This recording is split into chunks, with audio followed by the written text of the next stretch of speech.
Buenas tardes.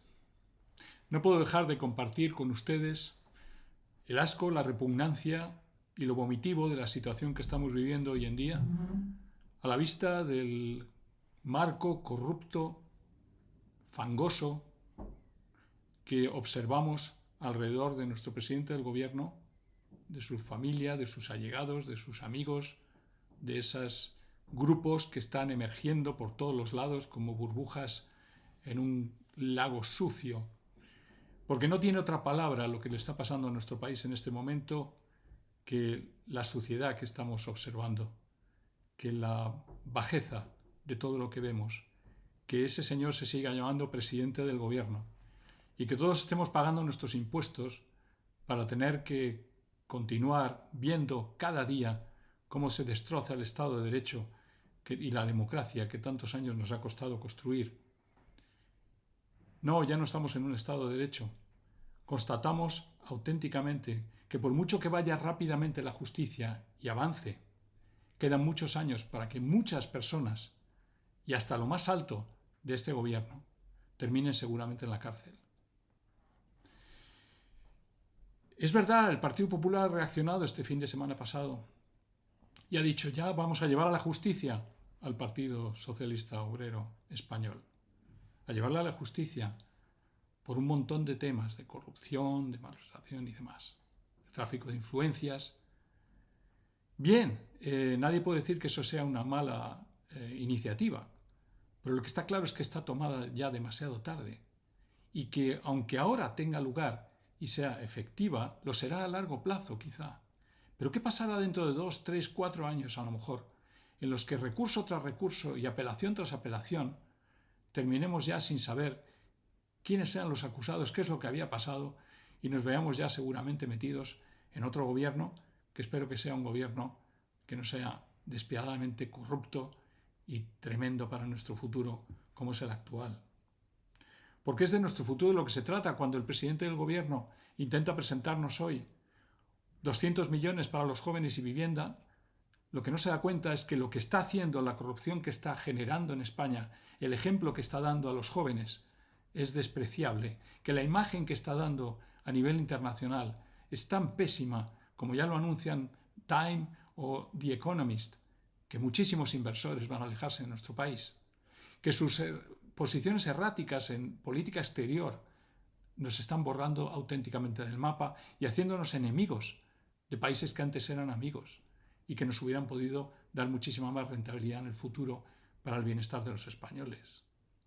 El presidente del gobierno se equivoca en todas sus políticas, pero es un presidente marcado por la corrupción y una corrupción que no se puede quitar de encima. Y esta es una situación insostenible. Por eso digo que el Partido Popular está bien que lo haga, pero llega tarde. Y ya tenía que haber actuado de otra manera. Aquí se puede actuar de dos maneras. Se puede actuar a nivel político y se puede actuar a nivel jurídico. O se puede actuar a las dos a la vez. Pero lo que había que haber hecho ya hace mucho tiempo, y viendo la calaña de lo que tenemos enfrente, era haber realmente bloqueado y tomado una posición mucho más radical, porque es radical a lo que nos enfrentamos. Los políticos yo creo que tienen que estar siempre al nivel y de manera proporcional a lo que están observando en el lado de enfrente. Y lo que tenemos enfrente es el camino continuo hacia una dictadura por parte de un autócrata que se ha creído con derecho de tener ministros y equipos y gente a su alrededor que le permiten saltarse las normas, los códigos y la justicia. Y lo que ha pasado con Delcy, lo que ha pasado con su mujer, Begoña Gómez, lo que ha pasado con todos los otros temas, Aldama, la OMT, Globalia, Javier Hidalgo, Nadia Calviño, estamos cansados de escuchar toda esa barbaridad y toda esa suciedad que tenemos delante. Lo último, el colmo, es ver pasar a todas estas bolsas de dinero por Ferraz.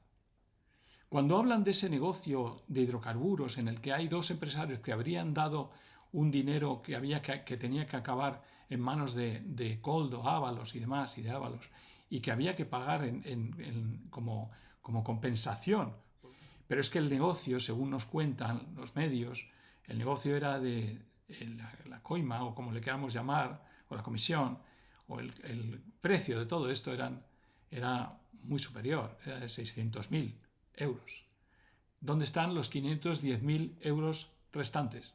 Yo creo que es la pregunta que todos y todos aquellos que investiguemos nos tendríamos que plantear en este momento, porque pasó por Ferran 90.000 que sabemos y no sabemos el resto para qué sirvió. Lo que sí sabemos es que esos dos empresarios han conseguido evadir al fisco español cerca de 100 y sus ganancias generar 182 millones de euros de evasión del fisco.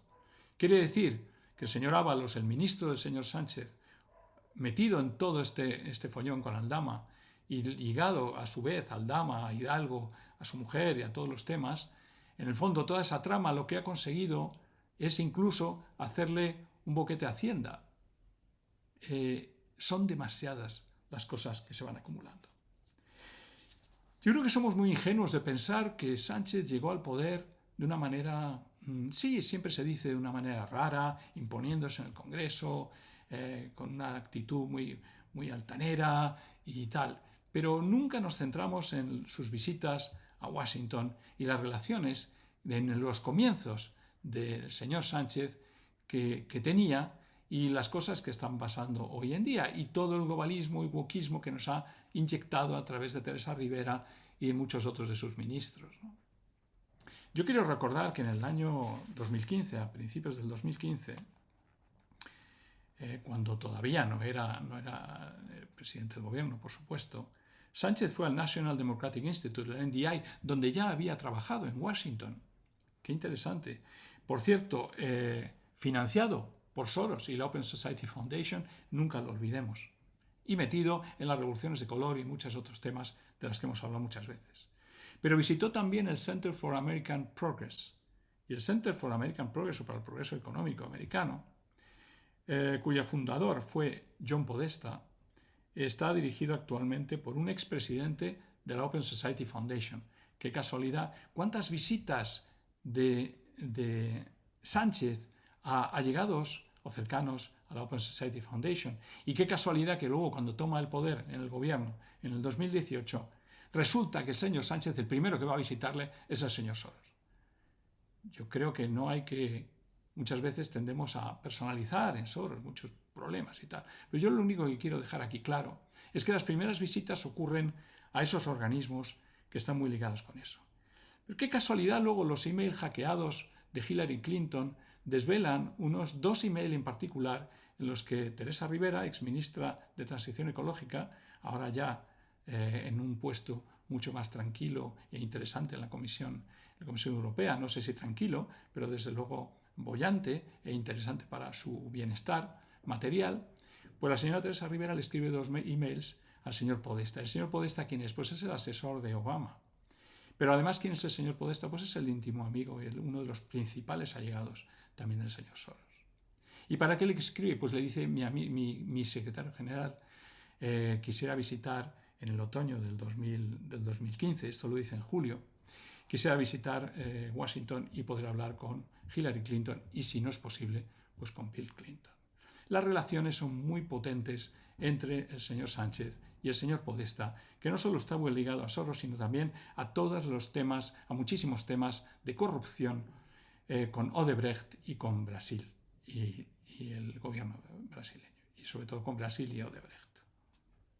Ahí vamos viendo que nada ocurre porque sí, nada ocurre porque tenía que ser así. Esto ocurre también porque viene ya de inicio, apoyado y allegado por una serie de asociaciones y de influencias que marcan el comienzo y la llegada de Sánchez.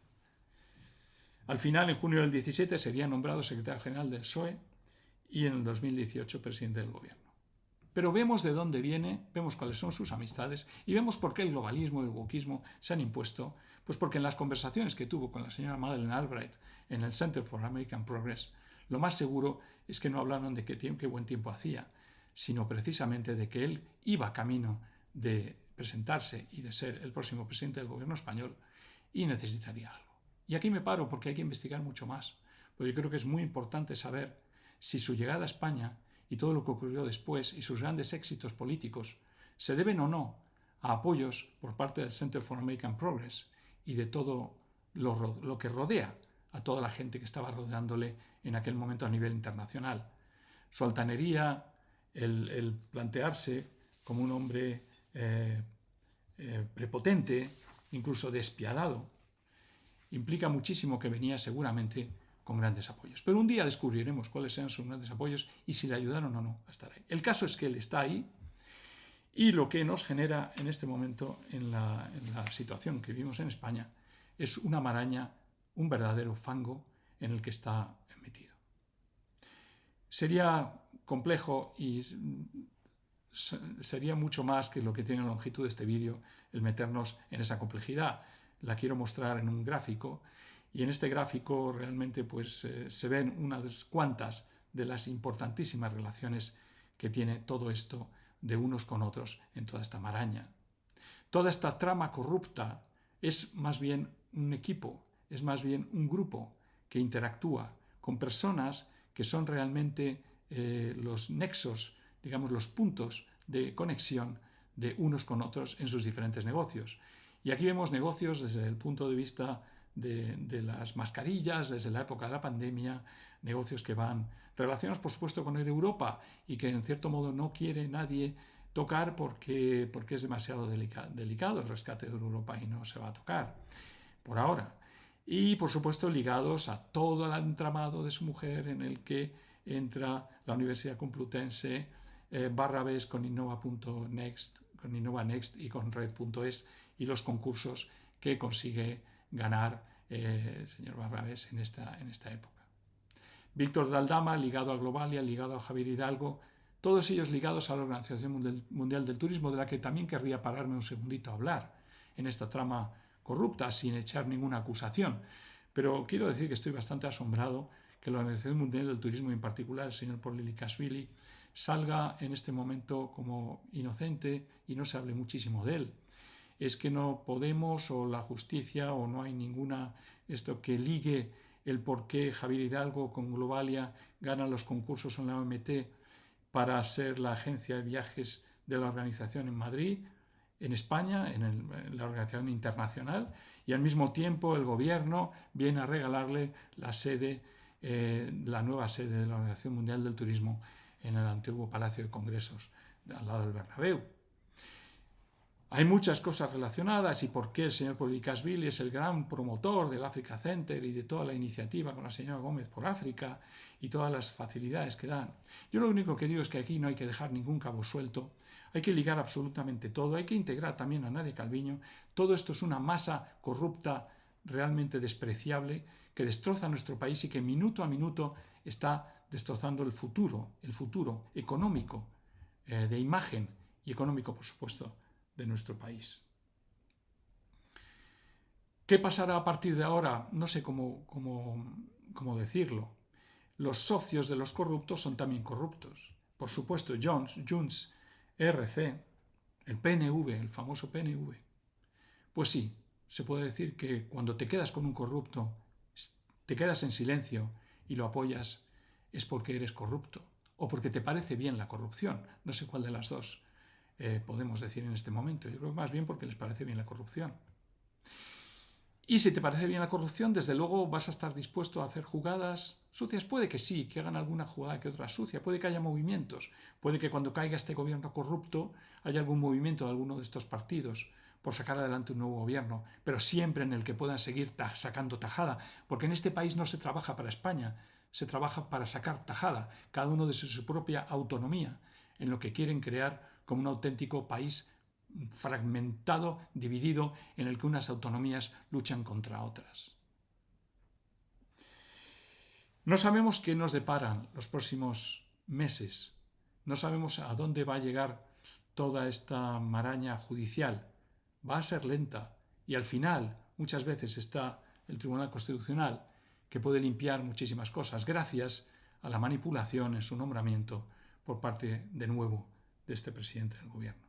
Se podría estar horas hablando de las salvajadas que observamos.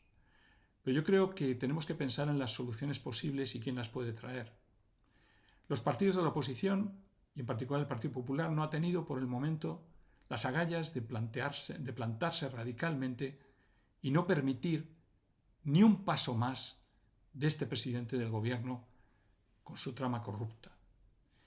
Al no haberlo hecho, llega tarde. al no haberlo hecho, hace que en este momento dependamos todos de una justicia que será lenta y no llevará a solucionar las cosas de la noche a la mañana. Se pueden hacer 1000 manifestaciones para que este señor se vaya, pero la única manera que se vaya realmente es que salga, es que la gente, es que nosotros, es que la sociedad se dé cuenta que no basta con recibir la paguita cada mes y poder veranear en algún sitio cerca del mar o lejos del mar.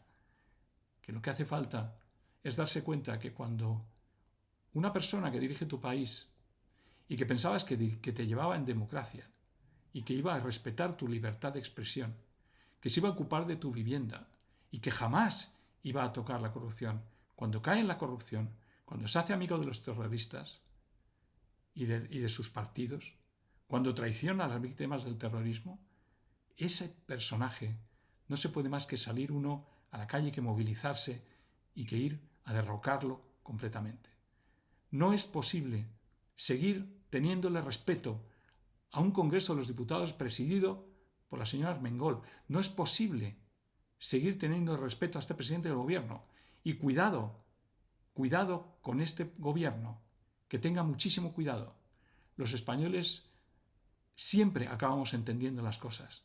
Y igual que con Miguel Ángel Blanco salimos todos con las manos blancas y aquello cambió las tornas, un día vamos a salir de alguna manera y les vamos a hacer entender a todos, incluidos a muchos partidos y principales partidos de este país, que no se juega con nuestro futuro y que no somos idiotas y que nos damos absolutamente cuenta de todo lo que se está haciendo y de todo lo que está ocurriendo.